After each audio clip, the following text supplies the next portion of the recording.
Hello everybody, Demon Red Mist here, and we've got a practice session this evening in DGT, which I'm not going to be live streaming the practice session. I don't normally do that, so I'm not going to. But I would obviously normally do a some kind of perhaps guide video that some of the drivers find useful. I've been a bit delayed in getting anything done on this one, quite simply because even though I know the Dragon Trail Seaside pretty much like the back of my hand, Dragon Trail Seaside 2, which is in the opposite direction, has turned out to be a bit of a fucking nightmare for me, because I'm not used to it. I've had to completely learn this track, and to be honest, I have been wanting to get on over the last couple of days and spend a good couple of hours on my own just trying to get to grips with the track, because there's a number of corners that I struggled on around this track, but what I'm going to just quickly do is before I actually go out to the track is sort of referencing the track map that we can see on the screen. I am going to try and mention a few things. Now what I will say is what I'm going to mention in this video is not going to be how to get around here in the fastest possible way. What I'm going to be telling you is how I would look at getting around here in a way if you're struggling. So if you're struggling to get around this lap, then hopefully by doing what I mention you'll be able to at least be able to give yourself that opportunity of completing laps without spinning, without crashing, without hitting the barriers, what have you, rather than me going, right, this is how to try and go as fast as possible. There's no point trying to go as fast as possible if you can't complete a lap yet. Alright, Twilight. Okay, so regarding the track map on the screen at the moment, where the two lines are, just above by the roofs of the building, that is the start-finish line. But instead of going up the screen towards the right kink, we're going down. So turn 1 is a right kink, which is nothing really, it's flat out. So the proper turn 1 is the braking zone, sort of long hairpin left-hander. Now in the opposite direction, it's an easy third gear corner. In this direction, ideally, third gear corner again. If it gets it's so easy though to brake too late for this corner, you may find yourself using second gear, but the aim is third. The bus stop chicane is the most difficult part of this course in this direction. It is completely different to doing it in the opposite direction, given the nature of the entry. The entry in the opposite direction is flat out. This way around, it's not flat out. If you go in flat out, you're going to be hitting the wall. Simple as that. Not necessarily the wall on the left and right on the way in, but the wall just after the corners. Personally, I'm taking the entry to the bus stop with a lift off and dropping it down to 5th gear. That gives me slightly better steering, and I can avoid hitting the wall. What I will say though is these corners that we're looking at now, when you are following someone, it is extremely difficult. So if you are following someone, chances are you're going to have to lift off a bit more, slow down a bit more. So if you're behind two people, you're going to have to slow down even more. You are not going to be able to go into the bus stop chicane as fast as you would on your own if you have cars in front of you. He simply will not be able to do it. The second part of it is a lot easier. It's the entry that's important. Hopefully I'll try and show that. The hairpin left-hander that's at the bottom right-hand corner of the screen on the track map, that is a very awkward corner in this direction because it's got a strange braking zone with a horribly tight corner. I find the trick to that corner is to turn in as late as possible, completely opening up the corner, but I will show that. We're then going to be heading up the hill to what would normally be the uphill fast S's, but this way round it's going to be downhill fast S's, and the third of them, the right-hander, so we've got like a right, a left and a right. The third right-hander is the critical one to get right anyway. But you can only get that right if you do the previous two in a sensible manner. So hopefully I'll be able to show you that, which is a case of flat out for the first one, but making sure we hit the apex curb. If we don't get the apex curb, we have to change our actions in the left-hander. So, perfect scenario, take the right-hander, clip in the curb. Then a little lift for the left-hander. The little lift just allows the car to turn in. Then we can get on the throttle a little bit, and then a big fat lift down to 5th gear for the right-hander, but you do not want to get on the curb. You can touch a little bit of the flat bit, but you do not want to get on any more than that. It will cause you chaos, and we'll see that in a moment. But the biggest trick to that corner is do not turn in too soon.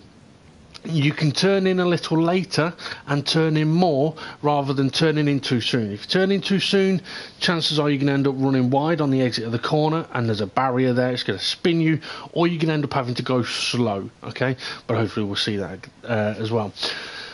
Then we're going to be approaching what is at the top of the track map, which is a very awkward tight left-hander with a downhill braking zone. 100 metres braking point, by the way, for that corner. Anything later than that, you're going to be extremely slow through the corner, if you get through the corner at all.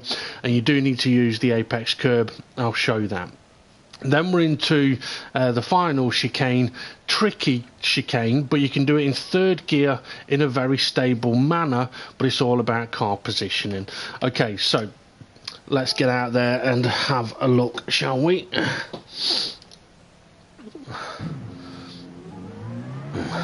I'm pretty sure my rig has moved because I've been catching my foot on part of my pedal set recently. Now, one of the things with driving this track in the opposite direction is there's going to be a lot of tyre markings on the road which are going to be wrong for this direction, and the racing line is going to be in a slightly different place. Now, what I will say for the entry to the bus stop is you shouldn't really be needing to brake unless you come in way too fast.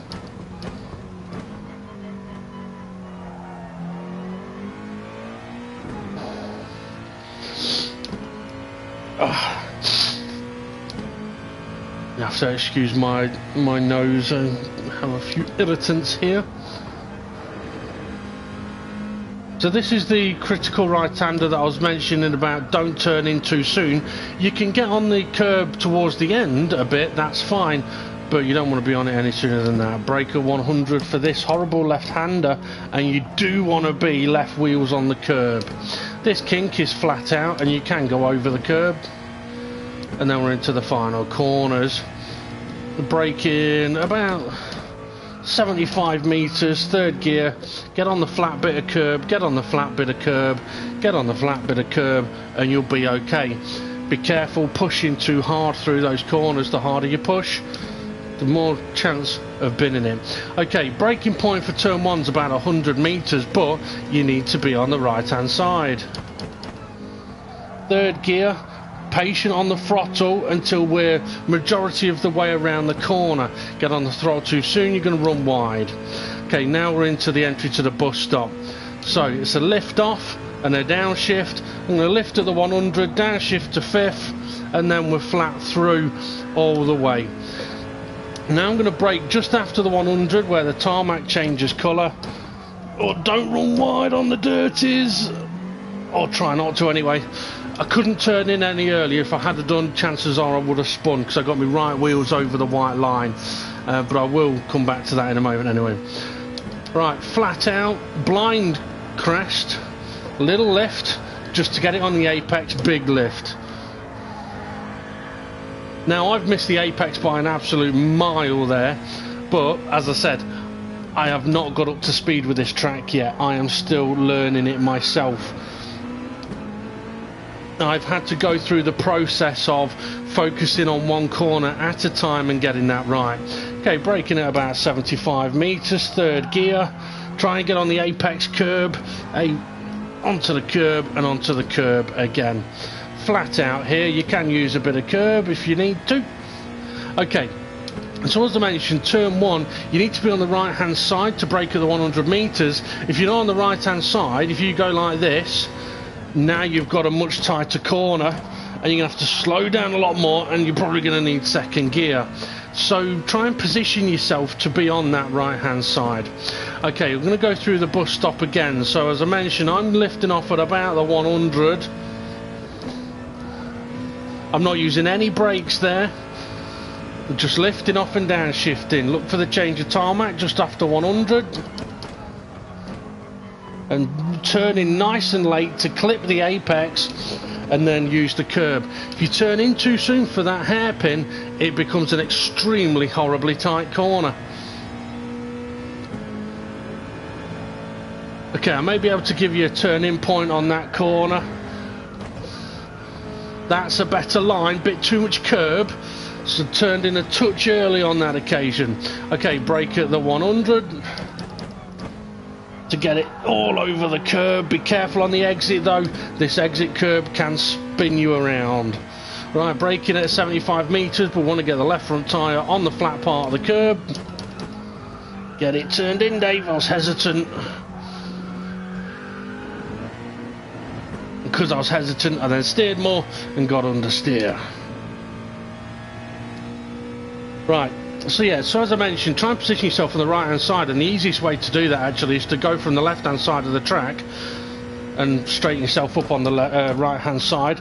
Then it makes taking this corner in third gear a lot easier, even if you do miss the apex like fucking by a mile like I just did. Now once again, as I said, if you are following cars here, you may need to lift off earlier, or you may need to give it a dab of brake, but in all honesty, you need to be trying to go through there as fast as physically possible like this. If you don't, you are going to get rammed, and there's not a lot the car behind can do, because if they've got cars behind them, they're going to be trying to go through it quick as well. Right, up here, turn-in point on the left-hand side brake marker boards at the 50 metre, that's your turn-in point.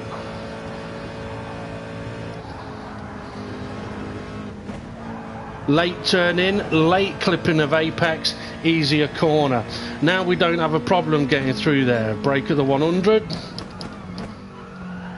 Ooh, pushing it back hard there on the turning. Okay, let's see if we can get that left corner onto that curb this time. There we go, much better. So didn't hesitate that time, and that's one of the tricky things about this track, because quite a few of the corners are a little bit blind. It's very easy to hesitate until you can see the corner, but if you do, you're too late.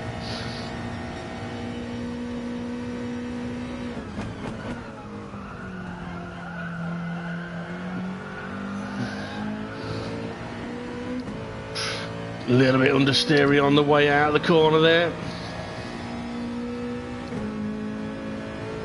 Right. I thought I was hitting the wall then.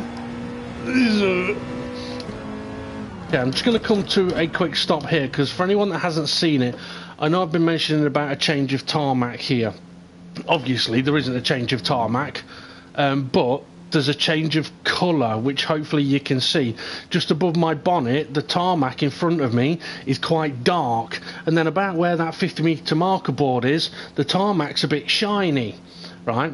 So I'm kind of preparing my car at the 100 metre marker board for me to be really on the brakes hard there. Now you may think, well, that's way too late for this corner, it's 50 metres away. Well, it's not 50 metres away, because something I just want to quickly show is that, okay, yes, that's the 50 metre marker board, but, right, there's the 100 metre marker board behind me, but where's the apex of the corner? So the apex of the corner should really be about here, but it's not, it's over there. Okay, so there's another, what, 30, 40, 50 metres to the apex. And this might not make sense to some people, but it's simply because this is now on a curve, the brake marker boards are not taking that curve into reference. Okay, so yes, there's a 50 metre marker board, but that's up until the point the track starts turning, so not to the apex point. It's not always the same at every corner, but on reverse tracks it can be like that. Now for this hairpin, I mentioned this is the corner that for most people is going to get everybody to begin with, right? This is the corner that's going to cause everybody problems. don't get me wrong, the bus stop is also going to cause problems, but even if you manage to suss the bus stop out, this corner's still going to fuck you, right? So you need to know the best way to take this corner, and I can honestly tell you it is not by approaching the corner on this side of the track. If you are attempting overtakes here, be extremely careful, because if you are not already pretty much alongside before the braking point, before that change of tarmac, you're effectively dive bombing, because this line is so slow through the corner. It's fast up to this bit, but then you're shit slow on the exit, and by shit slow I mean you will be lucky to not find yourself here, and I'll try and show that. Not necessarily doing it on purpose, ending up in the barrier, but just to show how difficult it is being on that left hand side of the track. Obviously my tyres are a little bit cold now. Okay, so down here, as I mentioned as well, yeah, 50 metre marker board, use that as the turn in point, but these curbs you only want to use the flat parts, not where it raises up, because if you get over onto the raised bit like that, it's going to bounce the car and send the car wide, and chances are you're going to end up in the barrier. If you do get up and on that curb, you need to be taking reactive action to avoid hitting the barrier on the left.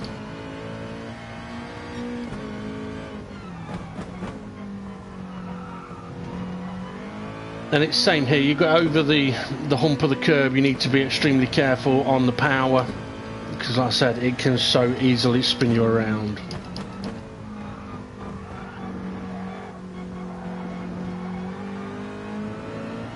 Now it may feel very slow going through that chicane in third gear, but it is considerably more stable than doing it in second gear.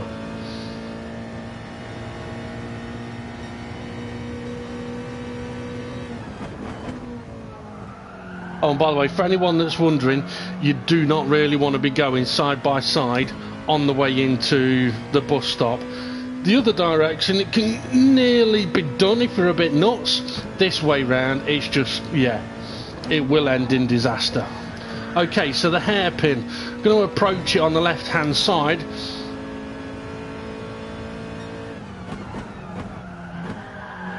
So much faster in, but now slow, low on the way through the corner.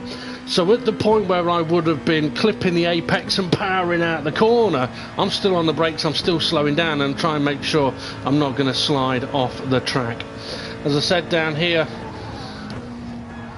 use the flat bits of the curb, but not where it raises up.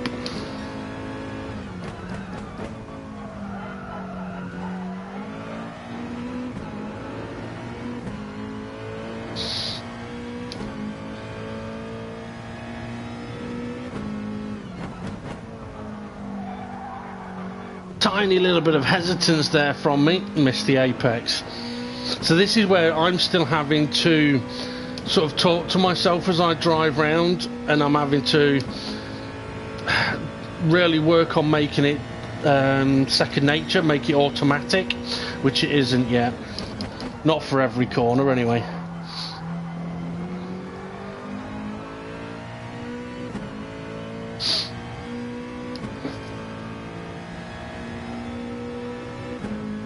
Now you may find on lower fuel it may be possible to go through here in sixth gear, but the risk is hitting the barrier. And to be honest, right, just in case anybody doesn't know, if you are doing that corner in that way, flat out in sixth, clipping that barrier every time, you are wall riding. You're not allowed to be doing that, okay? Yeah, mistakes happen, sometimes you hit the barrier, but if that's the way you're going to approach those corners, it's wrong.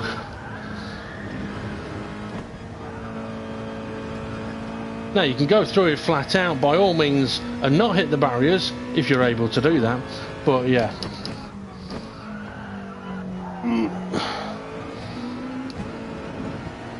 I mean, you may think it's a bit extreme calling it wall riding, but at the end of the day, it is effectively what it is.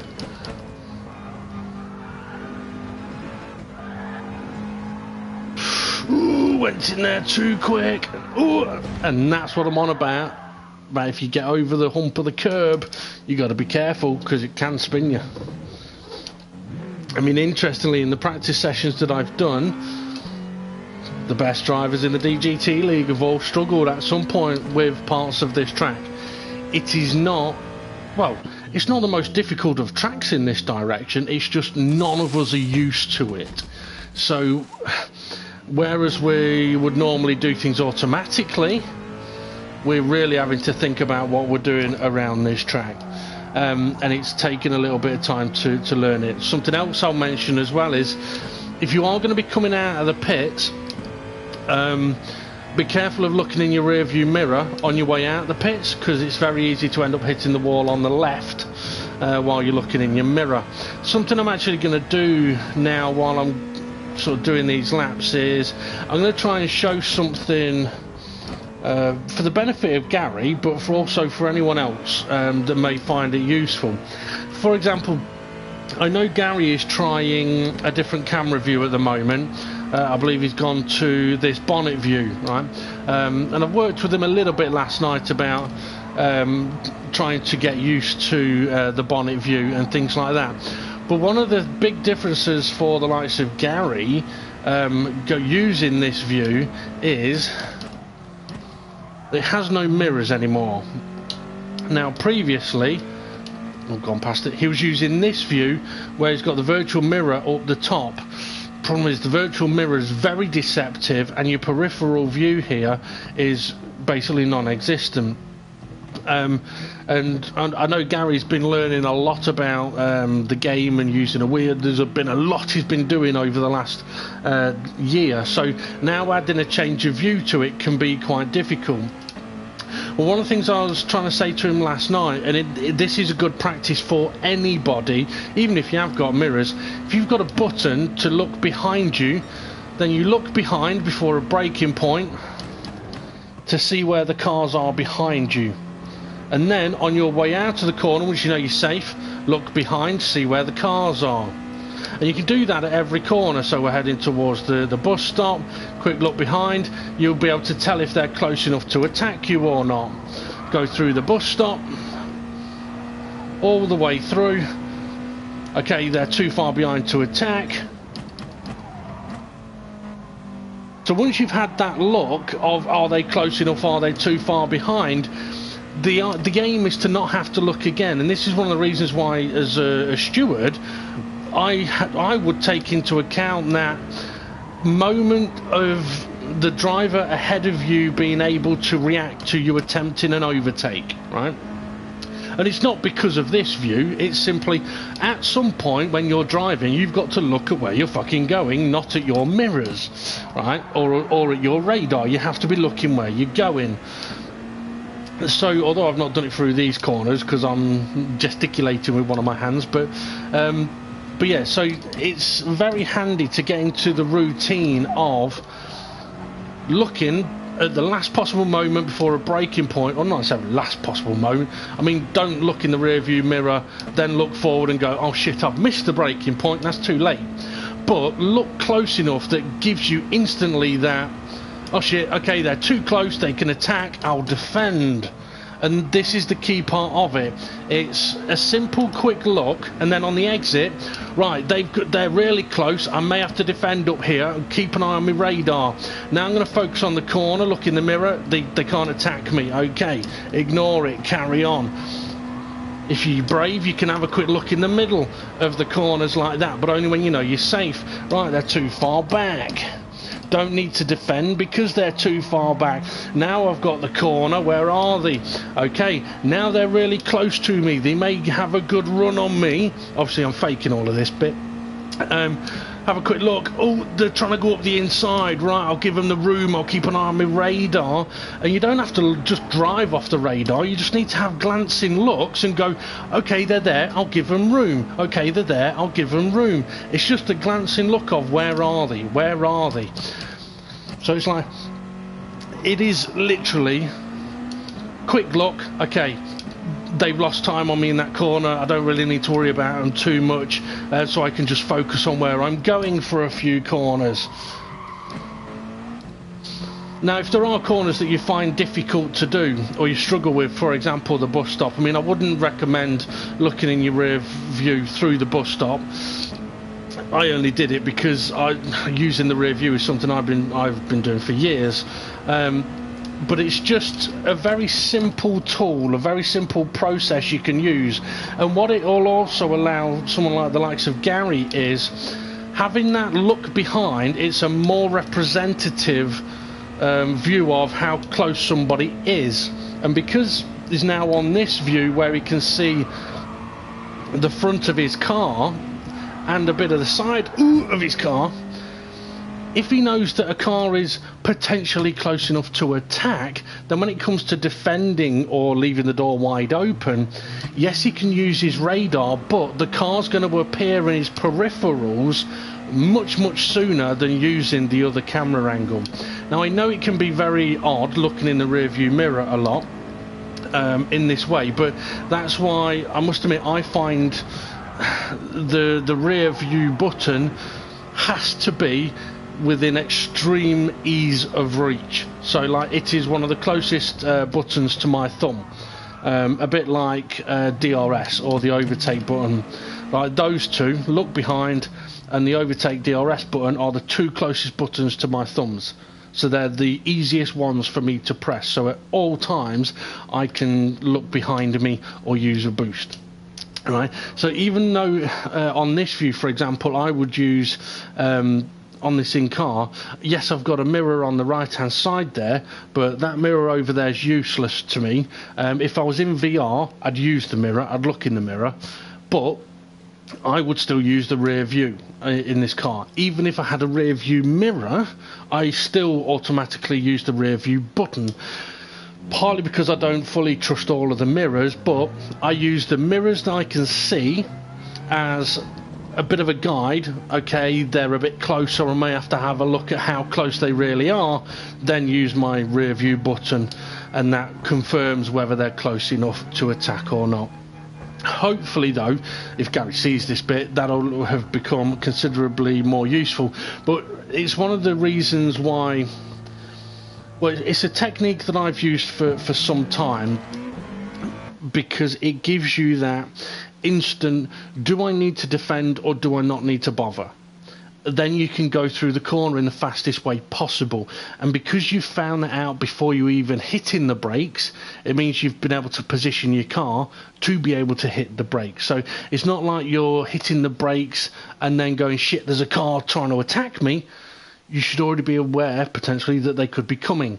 Now obviously it is going to vary from corner to corner, course to course, car to car, and it's why as a steward sometimes you may hear people use the terminology sort of within the range of could potentially go for a move.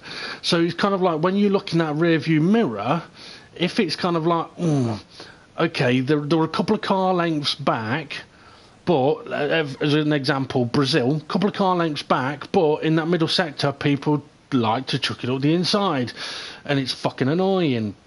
But you'd look in your rear view and go, okay, they're a couple of car lengths back, they might try it. If I leave the door open, okay, I'll cover that off. And that's where it becomes much more useful. Or for example, Fuji's turn 1.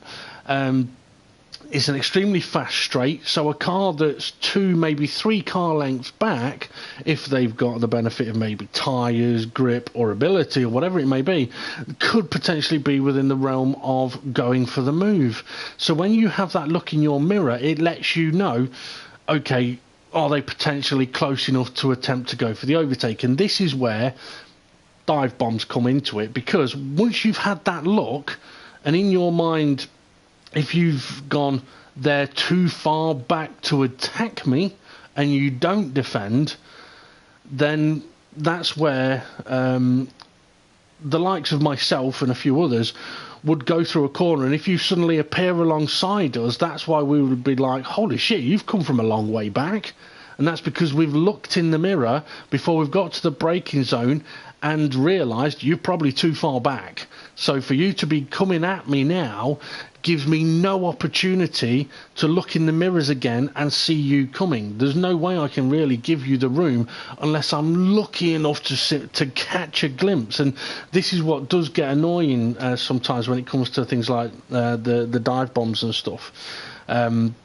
But anyway, that's a whole different story. But yeah, using the rear view mirror in that process before a braking point and on corner exit, very, very useful. Right, I've waffled enough. I'm going to disappear so I can just go and do a bit of private practice and try and get used to this track a bit more, because I really need to. Hopefully these tips have helped, but then again, don't necessarily trust everything I say on this one, because I've got a feeling I'm going to fuck this race up completely, and either SGP or Steve F1 are going to be winning the championship this time around.